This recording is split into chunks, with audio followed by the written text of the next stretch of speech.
My weekend piece was Ethiopia Rising. Abiy Ahmed Ali, born in August 1976, was appointed the 12th Prime Minister of Ethiopia on the 2nd of April 2018. He grew up in a Muslim family, Ahmed Ali, his Oromo father, Tizeta Walde, his mother, and with Oromo Muslim and Christian grandparents. He is evidently a Virillian and Gladwellian figure. To create one contagious movement, you often have to create many small movements first. Malcolm Gladwell. Look at the world around you. It may seem like an immovable, implacable place. It is not.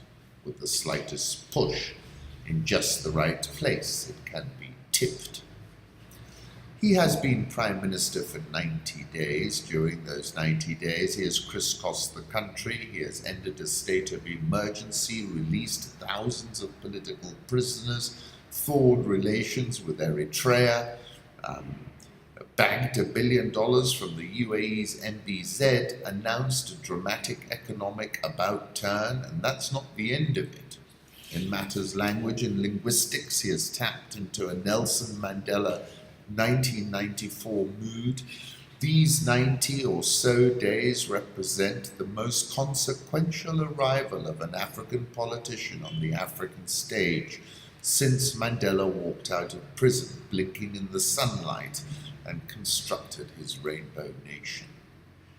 I was watching the France-Argentina game and the arrival of Kylian Mbappé on the world stage at the tender age of 19.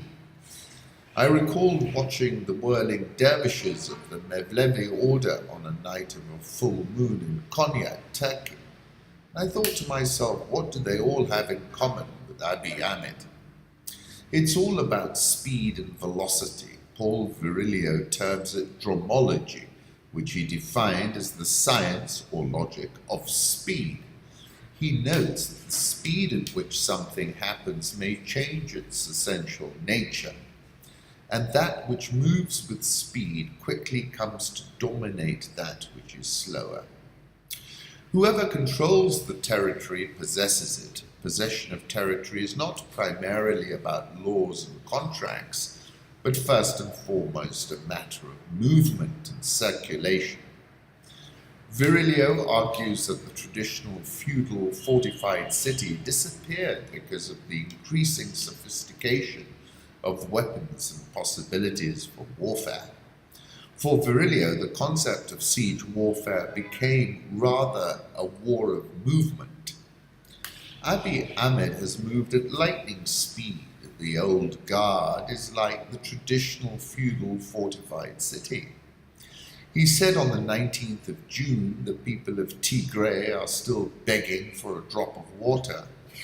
TPLF, the party, is not the people of Tigray. Very powerful statement there. On the same day, he said, we are in debt, we have to pay back, but we can't. And secondarily, we aren't able to finish projects we have started. And announced his economic pivot. Of course, the downside risk of all this infrastructure is plain to see. And Sri Lanka and the tale of its Hambantota port is now a cautionary tale. FX reserves were less than a month's worth of imports, and something needed to be done. Expectations are high. The Prime Minister needs to execute real quick on the economic front, but if he levels the playing field, a whole troop of folks will be looking to pile in.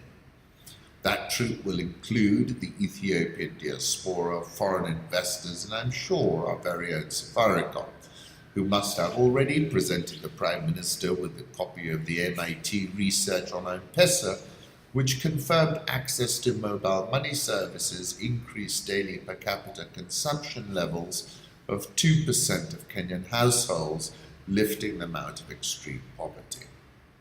Abiy Ahmed's first 90 days have been as remarkable as the less than 90 minutes of Francis Mbappé's performance on Saturday. John Aglionby has written about how Eritrea replies to Ethiopia's olive branch with envoys to Addis talking about this group that included Osman Saleh, Eritrea's foreign minister, Yemane Gebre, one of President Isaiah Afewerki's closest advisors. Neighbors have been in a state of no war, no peace since the end of a 2-year war in 2000.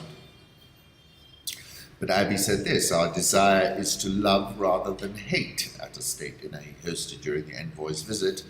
What we miss is to hug our brothers in Asmara. If we are in love, then the other things are minor. And if we do that, we might not need a border. He also promised to resume Ethiopian airline flights from Addis to Asmara, Eritrea's capital, after a 20-year hiatus. Mr. Osman responded equally effusively: today is a day of joy because 2 identical peoples and 2 generations have been separated throughout that period, he said. But through struggles, we have opened the door of peace. Rashid Abdi said Mr. Abiy's decision to open up Ethiopia's authoritarian system of government could well be resonating with the Eritrean dictator. If you see the rise of a dynamic young leader changing the region, that sends jitters through a regime like the one in Asmara. The impact of Abiy's positive reforms could have repercussions for ISIS. And Eritrea is not a country that has a reputation for making quick deals. They're very cautious. But Mr. Hallelujah said the Ethiopian Prime Minister was likely to leverage Abiy mania, the mass popular support he has generated for his reform program, to his advantage. And then another article from Andrew Koribiko, the assassination attempt against Ethiopian Prime Minister Abiy. Talking about the grenade that went off. So as not to be misunderstood, all of the aforementioned is purely circumstantial, and considering Abiy's policies challenge the entrenched interests of the TPLF, it's natural to wonder whether a few of its most radical affiliates might have gone rogue and wanted to send him a message, just like the institutional enemies of his fellow socio-political revolutionary, Saudi Crown Prince bin Salman. Bin Salman is a socio-political revolutionary by any stretch of the imagination.